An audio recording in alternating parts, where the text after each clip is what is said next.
Bonjour, dans cette vidéo, je te propose de revoir tout le cours sur le chapitre des triangles semblables. L'objet de cette séquence est de te rappeler et de t'expliquer les éléments les plus importants de ce chapitre. Plus précisément, on parlera ici de caractérisation angulaire de triangles semblables et on verra ensuite ce qui se passe au niveau des côtés et des règles de proportionnalité qu'on peut avoir entre les côtés des triangles. Pour préparer un contrôle ou un examen, ceci ne suffira évidemment pas, il faudra encore faire de nombreux exercices. En tout cas, pour le cours, c'est parti. Alors déjà, avant de parler des angles et comment sont caractérisés des triangles semblables au niveau de leurs angles, définissons très simplement, très intuitivement, qu'est-ce que c'est que deux triangles semblables. Eh bien, admettons que tu dessines un triangle sur une feuille de papier, et puis que tu photocopies ce triangle, mais en réduisant ou en agrandissant, comme tu veux. Eh bien, le nouveau triangle que tu auras sera semblable au précédent. L'un est un peu le clone de l'autre, seulement en plus grand ou en plus petit. C'est pour ça qu'on dit qu'ils sont semblables, c'est parce qu'ils se ressemblent terriblement. Alors, au niveau des angles, on appelle triangles semblables des triangles qui ont les angles 2 à 2 égaux. Donc, par exemple, ces deux triangles-là, le triangle ABC et le triangle DEF, sont semblables. Pourquoi? Parce que tout en haut, l'angle en B est égal à l'angle en F. Les angles verts A et D sont égaux également. Et tout en bas, les angles bleus, donc l'angle en C et l'angle E, sont également égaux. Mais en fait, dans la pratique, si on veut démontrer que deux triangles sont semblables, on n'est pas obligé de démontrer qu'on a trois couples de triangles égaux. Il suffit d'en avoir deux. Si par exemple j'arrive à prouver que B égale F et que A égale à D, eh bien forcément C égale à E. Ça c'est la règle des 180 degrés qui nous l'assure. Dès qu'on connaît deux angles, en fait, on a le troisième. Donc dans la pratique, on démontrera qu'on a deux couples d'angles égaux et c'est terminé, nos triangles sont semblables. Alors maintenant, qu'est-ce qui se passe au niveau des côtés quand on a des triangles semblables?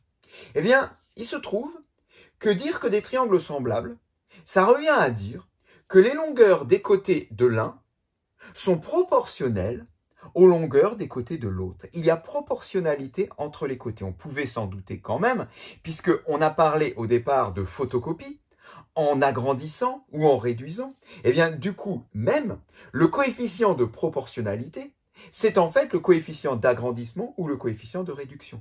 C'est-à-dire que si je fais ma photocopie et que je dis, eh bien, je veux réduire à 70%, eh bien, cela signifiera qu'on aura un coefficient de proportionnalité qui sera égal à 0,7, qui vient donc de 70%, 0,70. Alors, le truc maintenant, c'est, ok, il y a proportionnalité entre les côtés, mais ils sont nombreux tous ces côtés. J'en ai 3 pour l'un et 3 pour l'autre. Et je les associe comment, ces côtés? Eh bien, la technique consiste à faire correspondre 2 à 2 les côtés opposés à deux angles égaux. C'est ce qu'il y a de plus facile. Si par exemple, je prends les deux angles bleus, eh bien, je vais pouvoir extraire du coup les côtés qui sont opposés aux deux angles bleus. Alors, on va déjà préparer un petit tableau pour faire apparaître cette proportionnalité et on va extraire donc au fur et à mesure les côtés 2 à 2 à chaque fois en s'appuyant sur les angles égaux. Voilà, alors donc j'ai mis le grand triangle en haut, le triangle DEF, et le petit triangle en bas, ABC. On va essayer de voir donc 2 à 2 si on a effectivement proportionnalité sur les côtés des triangles. On va commencer, donc on a dit, par chercher les côtés opposés aux angles bleus. Donc les angles bleus, c'est l'angle C et l'angle E. Côté opposé à l'angle C pour le petit triangle CAB. Donc là, je peux écrire AB. Et je connais AB qui vaut 7,2. Côté opposé à l'angle E, c'est cette fois-ci DF